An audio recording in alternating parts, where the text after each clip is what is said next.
During the program, the entire Mitzvah Corps took off from their regular jobs for one day and devoted their time to the needs of the daycare center. Early that morning, the buses were loaded with food, counselors, and almost 100 children for an exciting outing at a nearby beach. Here each teenager was assigned a child. In this way, we could develop a one-to-one relationship. Later on during the program, to show how much we were really wanted, the center threw a birthday party for one of our participants. A moment like this showed us that the care and understanding we put into our work was greatly appreciated. During the summer, Mitzvah Corps had the privilege of working at a number of inner-city playgrounds. A day with these children is both a physically and emotionally draining experience. Throughout the day, we were engaged in a number of activities, such as baseball, basketball, and arts and crafts. One facility was not only enjoyed by the children, but by ourselves too. The government has arranged for federally funded lunches to be provided for these children who may not ordinarily receive a lunch at home. Lunchtime was often a good opportunity to teach the children discipline and cooperation. Another part of our job was to help out on weekly field trips to nearby beaches, which was often a pleasant break from the blazing New Brunswick sun. Working at the parks could often be discouraging because of the lack of facilities, but although we thought we had so little, we really had so much. Our work was greatly needed and appreciated, but because of the lack of willing counselors, parks like this one must remain empty without either the laugh or cry of a child. Mitzvah Corps participants also worked at a camp for the mentally retarded and the physically handicapped. Camp Daisy is located within a municipal park of East Brunswick.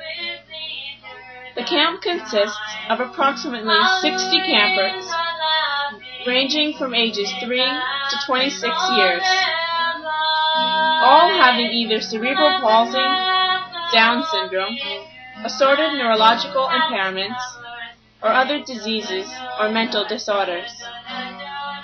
Our work at Daisy was greatly appreciated, as was shown by the frequent hugs and kisses we received, or by the smile on the face of a child who could not speak.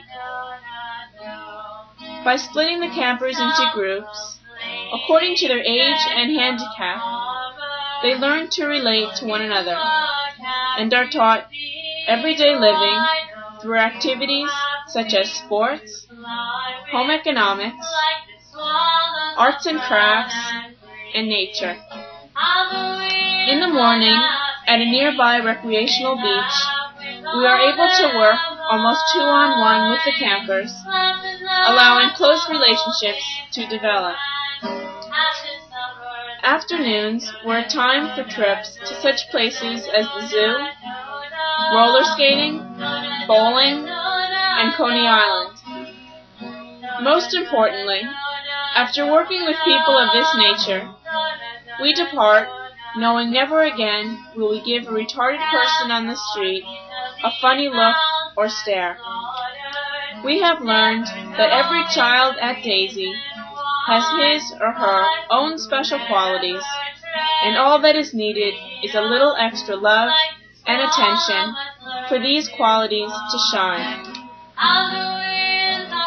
Many of our evenings were filled with interesting and informative speakers who presented many topics concerning us as Jewish youth in today's community.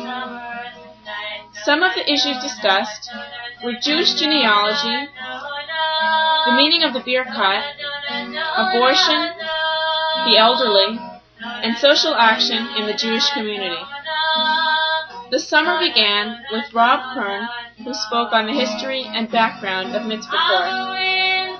We also had the privilege to host Terry Goldstein, who came to visit us with this year's EIE students. Another one of our guests was Rabbi Karen Fox, visiting our jobs and activities. We had a most enjoyable evening with Danny Freelander and Steve Dropkin singing well-known nifty tunes with us. In order to broaden our views on social action and involve ourselves in current issues, the group took a 4-day trip to Washington, D.C. During our stay in the capital, we had the opportunity to hear many interesting speakers discuss controversial issues such as handgun control, Reagan's tax cuts, the new right, disarmament, abortion, Soviet Jewry, and human rights. We spent most of our time at the Religious Action Center with Rabbi David Saperstein and his interns, who arranged and coordinated our program there. Friday night, we had our customary creative Shabbat service, only this time in a scenic park in Washington. Shabbat was a free day to spend around the Smithsonian and Georgetown, followed by a Havdalah service on the steps of the Lincoln Memorial, overlooking the reflecting pool, which was one of the most moving services of the summer. On the Sunday morning of our departure, we held a mock Senate session deciding whether or not to sell AWACS to Saudi Arabia, to allow prayer in the schools, and to extend the Voting Rights Act. This gave